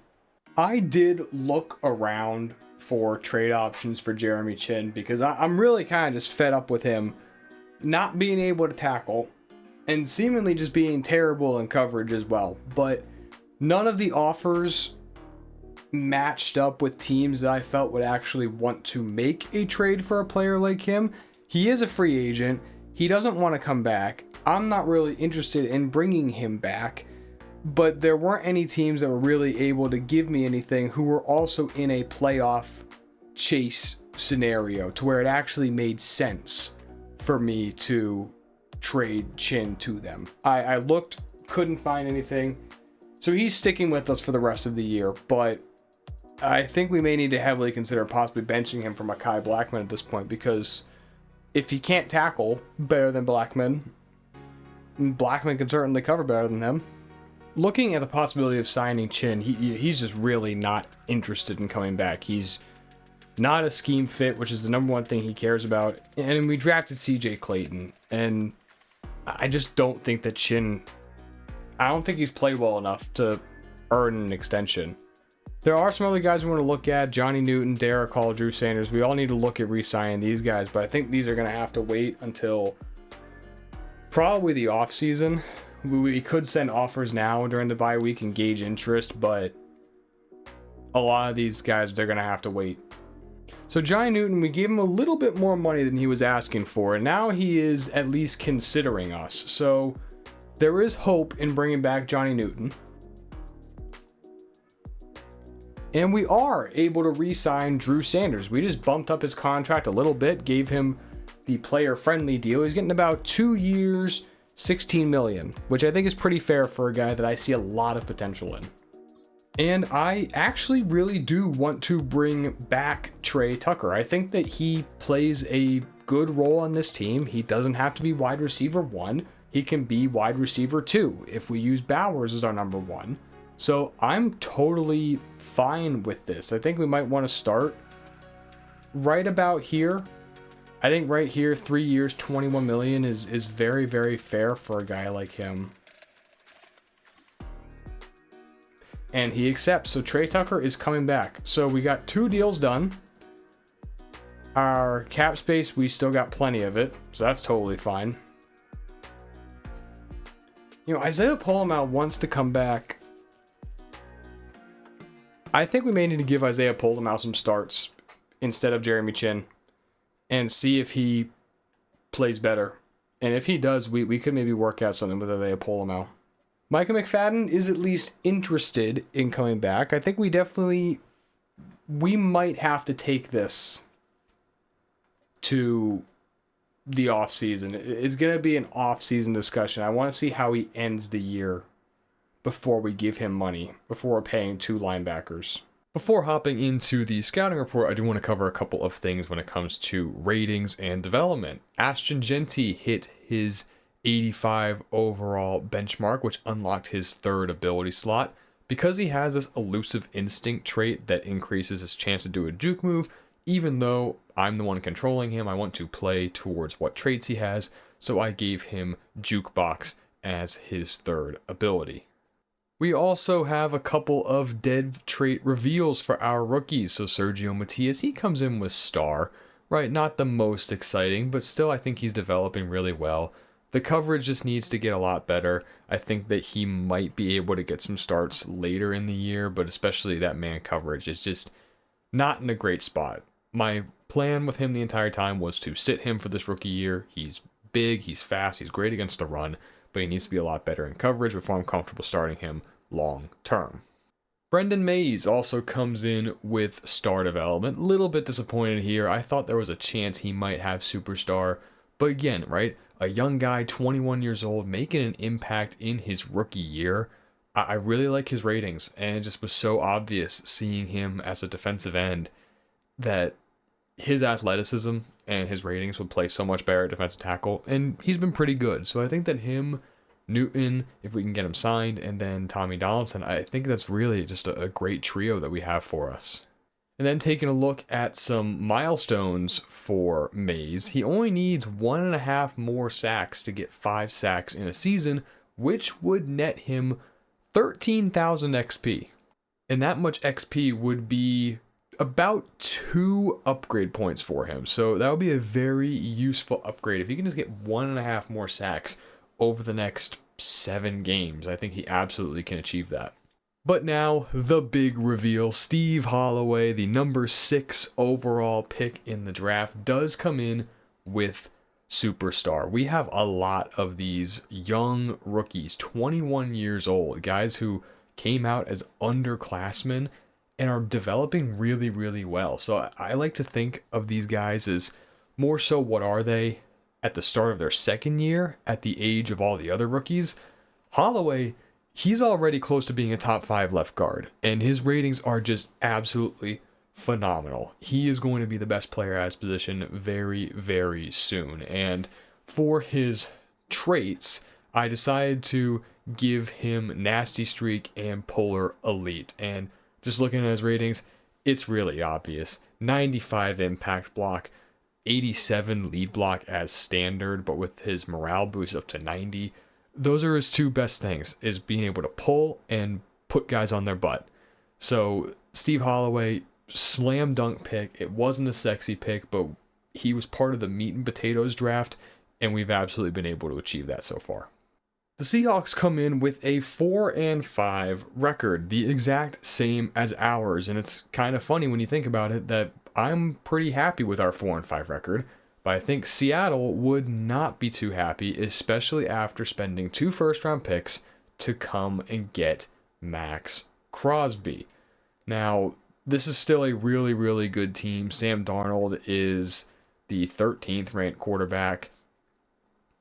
He's playing okay, definitely not up to the standard that he played at the last 2 years, but still definitely been good enough. Kenneth Walker has been re-signed. He's on pace to hit 1,000 yards once again.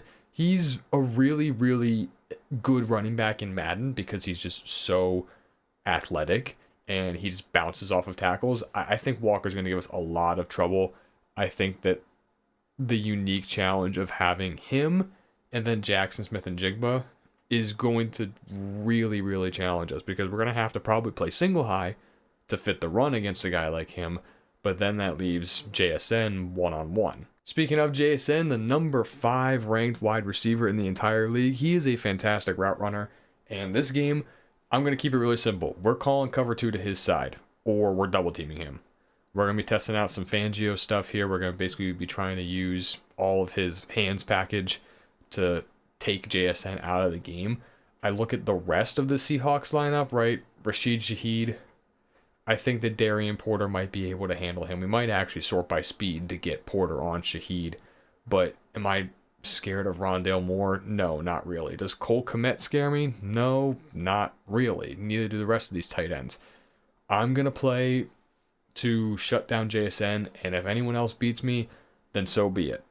Basically what we did in the Cardinals game, except there's not going to be a Marvin Harrison to take over the game when Trey McBride's getting double covered. This O-line is pretty solid. It's amazing by Seahawks standards. Charles Cross and Gray Zabel on the left side are really good. They do have a rookie center in Penn State product. Charles Hughes comes in with star development, so that's really, really good for them. Not great in the power department, which is always kind of a risk when drafting these agile archetype interior guys because you're not going to be going up against many speed rushers. Then everyone's favorite right guard, Anthony Bradford. I think that a 73 might be a little bit too high for him, as well as that awareness rating at 77. That just might be a little bit too high. Not a good pass protector. I'm going to be putting Johnny Newton on him every single snap. Johnny Newton's got like 80-something finesse move. I'm going to make Anthony block him. And I'm just hoping that the real Anthony Bradford shows up. Speaking of edge rushers, this is the challenge. How are we going to handle this awesome pass rush? I mean, they didn't even need Max Crosby. I traded him there because I'm like, this would be a move that would terrify me. And it's a move that would put Seattle into that Super Bowl tier 100% at the start of the year. But then you also got Leonard Williams and Byron Murphy. It's like, we're going to slide the protection to Crosby, but I'm terrified. I think Holloway can hold up against one of these guys, but can JPJ hold up? Can Terry Weary hold up?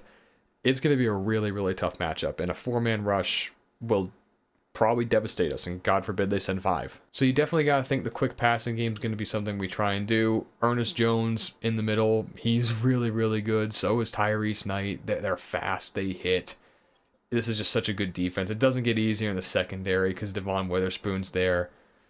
Basically, my goal is just to be finding Keyshawn Nixon, right? Keep in mind, just find 24, and that's where we're going to try and go instead. Tariq Woolen may not be the best player in the world, but he's just such a good athlete that it doesn't really matter. And then at safety, Julian Love. I'm just really happy that in Madden you can't use players like Nicky Manwari's actually used because he is terrifyingly good. He is just so good. I don't expect to do a lot against this defense, considering that we run the ball, and this is the 5th best run defense in the entire league. I think that maybe we could do something against the offense if we take away JSN and we can prove that we're able to stop the run. But really, it's just, can we block the pass rush and can we run the ball? If we can't, I have no reason to believe that we're ending the losing streak here.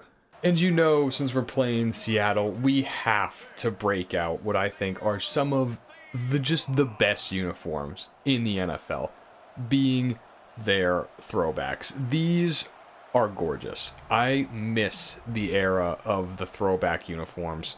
We don't really have any. These have been the Raiders uniforms for forever. So you're getting the same thing, but the Raiders are classic.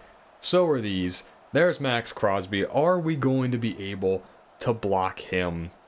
Are we going to be able to cover JSN? Are we going to be able to handle this Mike McDonald amazing defense? And we're going to have to see them first up here. Last start of the year for Geno Smith, possibly the last start of his entire career. Let's go ahead and try to make it a good one. Stack look here. We're going to try and have Steve Holloway kick out.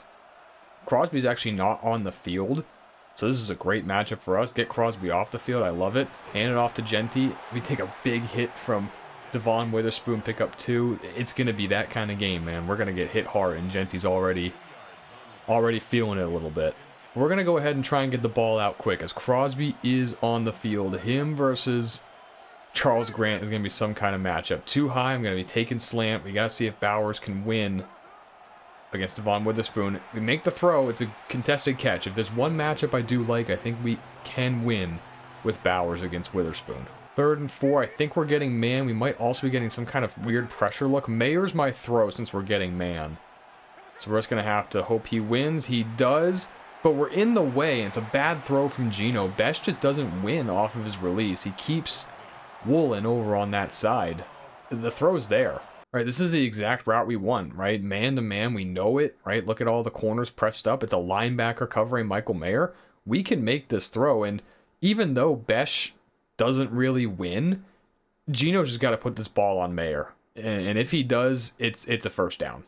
Punt from A.J. Cole pins Seattle at the 21, where Sam Darnold's going to come out. Really similar stats to Gino, actually. So, looks like no one really won the trade. I'm going to make one change right now. We're going cornerback matchups by speed. I'm not going to let Darian Porter cover JSN. We're gonna stay away from that. And they're coming trips tight end first snap here, so we're going to go ahead with our cover 6 check. We're late to final 3, we get play action. Oh boy, over the middle of the field, it's broken up for JSN. That's a good job. Are they saying Derek Hall broke that up? Either way, it was great coverage. No, it actually was Darian Porter. He stayed with JSN just stride for stride. Darnold has time, play action. Oh, he's got the throw and he hangs on to it. Oh my gosh, what a catch. Dontavian Wicks. He's just faster than Micah McFadden. He's just faster. We're running with it all the way. But 2 shot plays right off the bat. And goal line on first down? What? I can't go goal line on first down. I can't do that. I can come out in single high, though. What is going on here? They're running a handoff to Kenneth Walker. Breaking tackles. Kenneth Walker first down. What a statement. To come out and goal line on first down. Under center, I definitely want to bring some pressure here. I'm going to shift the line over. Hand it off to Walker. He's got all day. Just runs right over Micah McFadden. This is going to be a long day. Hand it off to Walker again. This time, there's Cody Barton. Only a gain of 2. We'll take that. Why is Isaiah Polamau the one covering Jason? Man, the cornerback matchups by speed are not good. Pitched out to Walker. Cody Barton can't bring him down. See, I want to do the cornerback matchups by speed to have Porter match up on Shaheed, but it doesn't work. At this point now, though, I feel pretty good. We can likely relax a little bit on the cover 2 to JSN. He's playing in the slot. That's going to be hard. We're not going to be able to play cover 2 to his side then. We're going to have to just actually do one double. Darnold keeps. He's trying to get around the corner. Can't get away from Jeremy Chin, who is starting this game. Decided that Isaiah Polamau could take over in the slot. Chin is starting for CJ Clayton, but Clayton is in. Handoff here to Kenneth Walker. Just the hole opens right up. My goodness. We're just getting ran all over to start this game. Is this what it feels like to be our opponents? Is this what it feels like to just deal with Ashton Genty constantly? Motion key, the fullback, handed off. Walker, he's trying to bounce outside. Good cut by Alohi Gilman to bring him down. I know it was me, but that was a good job by me. Going bunch here. This is going to be tough. Porter, I want Porter right up in JSN's face. Hand it off to Walker. Going outside. No one's there, and Kenneth Walker walks in. And Seattle just taking it to our defense. Our run defense is just not really good. We're just getting blown off the ball. Don't worry, guys. Gino is still leading the NFL in QB rushing yards in Week 11. That's always a good sign for EA's sim engine. I feel really good about this. There's no one in the box over to the left side past the second level, so we're going to hand it off to Genty. Try and get a block, but that's great backside pursuit from Max Crosby. Yeah, he's pretty good, man. Looks like we got cover 2. We're going to read Mayer to Tucker. Take what we can get here. We got Tucker. There we go. It's going to set up third down and very manageable. Don't know how much I really trust us here, though. I mean, this look. This is such a look. This is such a good look. Duo against stack. This should be easy. Hand it off. Genty, first down. He gets laid out by Ernest Jones, but we'll take the first down and we'll move on. My goal here really is just to stay away from Crosby. Just stay away from him entirely. Hand it off to Genty. We'll get 3. He lost the ball. It looks like we stayed on it. Did we stay on it? Yes, we did. Single high. We're reading the left side here. We're going to use Tucker as the clear out and then read the curl. There it is. And Bowers can't hang on. Looks like we got some kind of stubby on the right side. So Besh could be our throw here, but really I think it's Besh on some kind of post. We'll hit Tucker on the dig, and geez, that was just not cleared out whatsoever. Witherspoon's just sitting on it. And it was stubby on that side, but we're going to have to punt. Donald to throw on first down. He's got all the routes underneath. Kenneth Walker breaks away. How does he get 9 on that? And, I mean, they're doing a good job, like, actually replicating the Seahawks here. A lot of these snaps have been 13 personnel with all these tight ends on the field. Power, Kenneth Walker. Oh, this is trouble. This is trouble. Chin can't get him. Can Eric Stokes? Oh, no. Kenneth Walker inside the 20, the 10. No! Oh, God. I mean, this is lined up perfect for a counter. If we can actually get a good block from Charles Grant here, we should have this. Good job by Holloway. But E-Man Worry, dude.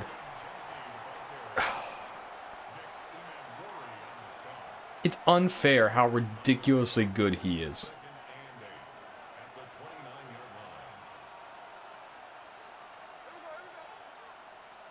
I think we got man here, so I'm going to read Tucker on the slop. We don't have it there. Let's just throw it to Bowers. There we go. 3rd and 3. Can we just keep a drive alive? We're going to get split zone block from Bowers here, so he'll take care of Crosby. We just need to win on the front side. And Genty, no. Man. And an injury. Who is hurt? It says injury timeout, and it's Ashton Genty. Oh, no. He has a foot contusion. He'll return soon. I'm not about to risk Ashton Genty in a game that's already looking like this. Oh, there's JSN. Yeah, covered by Drew Sanders. There's no one there. Jackson Smith and Jigba down inside the 5. Oh, I have a feeling this will be a quick game for you guys. Counter. Walker jumps right over Alohi Gilman. Touchdown Seahawks. Alright, Genty is back in. I don't know if I fully trust these 100%, but we're gonna start with some quick game here. See if we can get some things going. Slot blitz. Get it out. Brock Bowers. I'll take that. I'll take 8. I want to get Mayer over just to handle Crosby. Duo right up the middle here. Oh, it's a good job by Weary. There you go, Genty. In the second level. There we go. It's the best play of the day. We still got a 1,600-yard goal to meet. We can't give up yet. All right, man-to-man. We're running crash. I am thinking there might be slot blitz. Yes, there is. All right, we'll hit Tucker. That was late on my part, but we got it out eventually. Into some play action. Single high, so we're thinking Bowers on the crossing route. If the play fake can draw the backers up, it cannot. We'll just dump it to Genty. I'll take 5. We'll go empty. Looks like we got cover 6, right? I think we got cover 6 to the right side. So we're definitely looking Mayer. There he is. First down, Michael Mayer. Now, see, we're moving. We're moving. We're doing things. So let's go ahead and hurry this thing up. They're giving us too high. No one's out on Genty. I don't know what they're doing. Let's see if anyone goes with Genty. No, they don't. We're lobbing this. Come on, Genty. Come on, Genty. No! Ernest Jones knocks it down. That was some wacky blitz that they ran there. I mean, the throw is the screen, but I think we're getting pressure here, so I like Dante Thornton, because it looks like they're blitzing the slot off that side. We'll hit Genty instead. Ernest Jones got out there fast to cover it. But 3rd and 3, 3rd and extremely manageable. I mean, gap run right here to the left. I mean, there's a hole if we get good blocks. And just fantastic run through from Nick Emanwari. I am stunned by how good this defense is actually playing. So Emanwari's lined up at linebacker. He just runs right through the gap. He just runs right through the gap. And the double team sucks between Grant and Weary. This should be easy. It's tough to come off a double team when the linebacker blitzes, but Weary needs to go. I don't know why Grant is the one who goes off. That's not how you do a double team whatsoever. A field goal is not going to do me anything. There's no benefit to kicking a field goal right now. I mean, I think we... Other than just to feel good. I think the call has to be to go for it. Single high, probably zones. We're going to start with Tucker. We're going to read the shock on the left side. Trey Tucker got the first down. I'm surprised he didn't fumble. Is that Crosby playing some linebacker? I don't care, because we're going to throw the bubble to Besh. They don't have enough guys out there to cover it. Why did...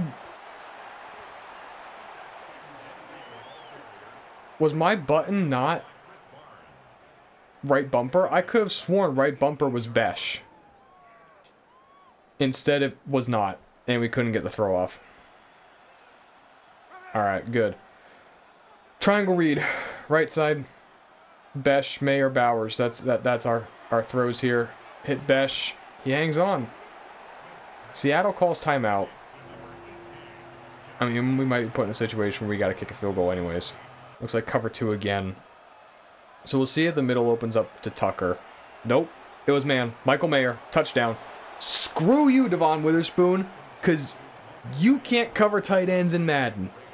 Impossible. Especially with that leverage. The one good thing here is that we don't have to deal with Kenneth Walker running, at least. My guess is that JSN's going to be on the left side. And oh, no, he's on the right. We actually called the coverage correctly. He does not get the free release. All right. Go ahead and throw your 7 yards to Cole Kmet. I'll take that.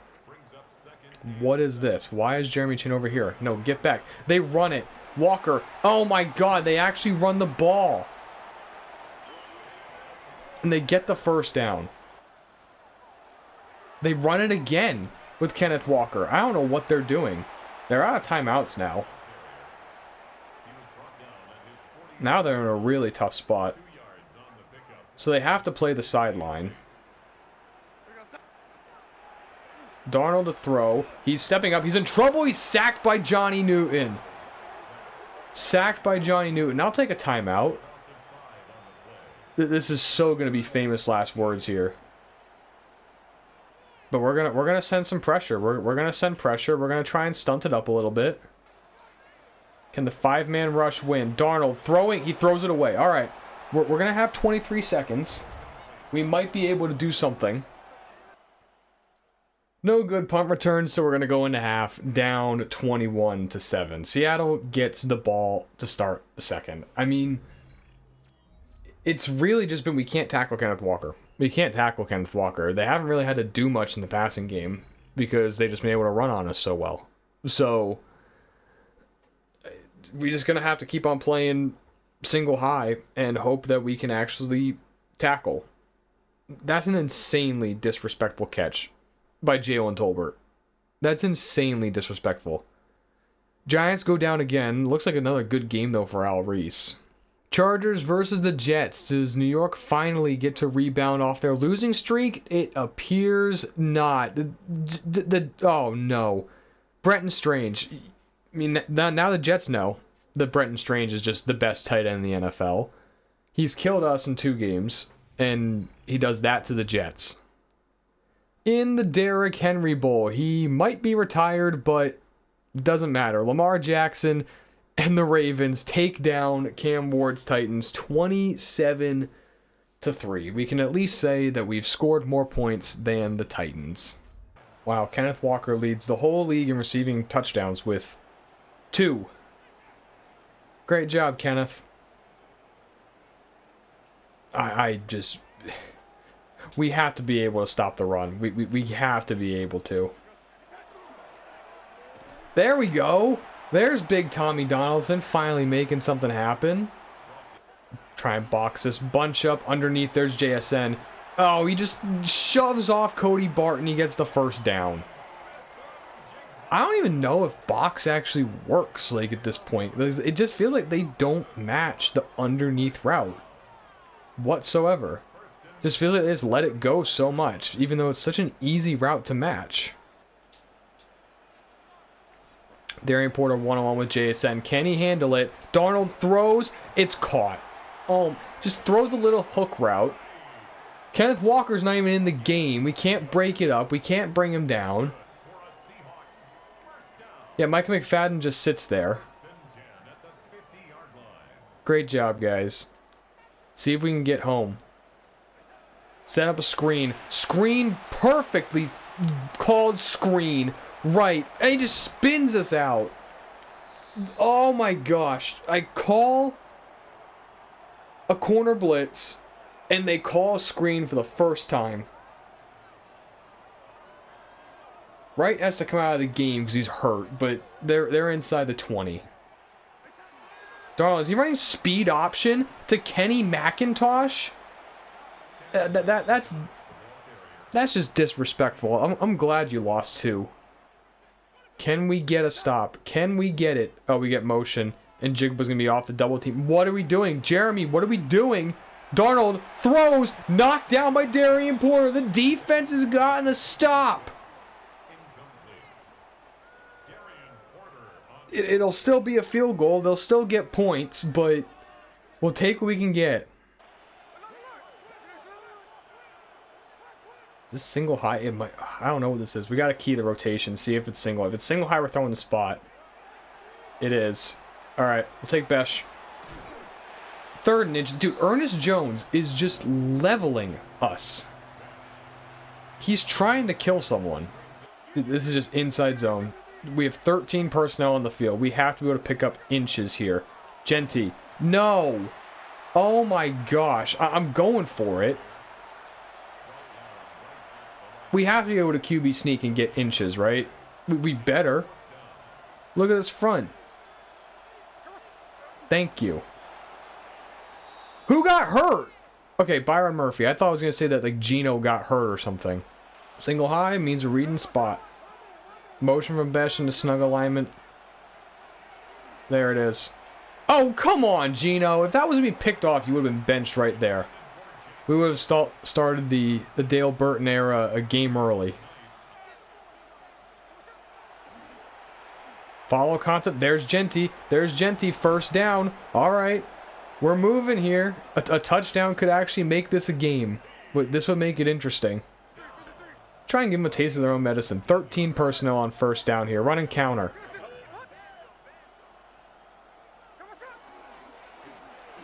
Oh, good block from Weary. Oh, come on! Genty just stumbled. Oh, my God.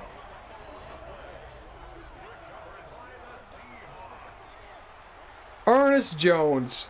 He's quickly making his way into the Jimmy Way Hall of Fame level. Genty stumbles. I don't know if that's because of the rain or because he tripped on someone. I believe. They motion JSN. They're motioning him over. Just gonna throw it to him. Jeremy, where are you going, Jeremy? What do I have to do to get Jeremy Chin out of the game? Why is he still in? He's not in as anything. Mekhi Blackman is a slot corner. And CJ Clayton is a starting safety. Just get him out. I'm done. I am done with Jeremy Chin. He's terrible. I should have traded Jeremy Chin when I had the chance. All right, false start. What? There we go. Mekhi Blackman makes a tackle. Something Jeremy Chin couldn't do, apparently. What's going on? Okay, we're fine. Get back in the box, Cody. Stick to it. Darnold throwing. Yes, he overthrows Njigba. And they're going to punt. Because this is Madden and they don't know when to go for it. Alright, single high. They're mugging the line, but I don't care. We can read this. We can read the spot. Throw it. Genty. Come on. Yes! Finally, we're able to break a tackle. It just took Ashton Genty getting matched up on Tariq Woolen. I mean, 4th and 11. What do we even whip out here? Oh, I was expecting man. We don't get man. All right.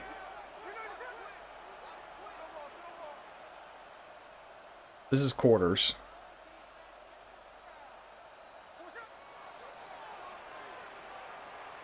Oh, that's so pass interference. Ref, come on. What are you looking at? I'm not putting Burton in. I'm not putting him in. I'm not suggesting his first time on the field in a Raider uniform to this. Why are they still throwing? Why are they still throwing? CJ Clayton almost picks that off. Oh, no. I know I said we weren't going to start Burton, but we are going to make a change. Dalton Barton is going to get in there, and he's going to finish out this game. I'm done with Geno. Not that's going to make a difference. I mean, we were just terrible today, but we can't keep Geno in there. Dude, he just separates. He just pops off of Steve Holloway. All right, Dalton Barton, first career NFL pass attempt. It's caught by Brock Bowers. All right. There we go. He's 1 for 1. Perfect. All right. 2-minute warning. We're almost done, guys. Don't worry. We can get out of miserable, rainy Seattle and go back home. Oh, cover 0. This is what the screen's built for. Cover 0. Well, we don't get cover 0. It looked like a pre-snap, but Trey Tucker's pretty fast. All right. All right. All right. Screen. Barton gets it out. Genty. Oh my Lord.